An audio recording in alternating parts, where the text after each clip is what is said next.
அடிமொய் எழுத வந்த கிளி போராடுது, அத பொய் எழுத வச்ச கிளி சீராடுது.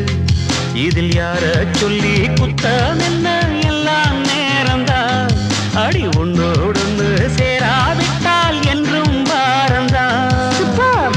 தித்திக்கும் செங்கரும்பே இத்தனை நாள் எங்கிருந்து, முட்டு விட்ட தேனரும்பே போதுமடி உன் குறும்பே.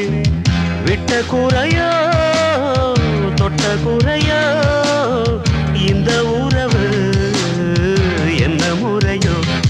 ஒரு தோல கிளி சோடி தன்ன தேடுது தேடுது மான், அது திக்க விட்டு திசைய விட்டு நிக்குது நிக்குது முன்னே. இப்ப வருமோ எப்ப வருமோ, ஆசை பிறந்தா அப்ப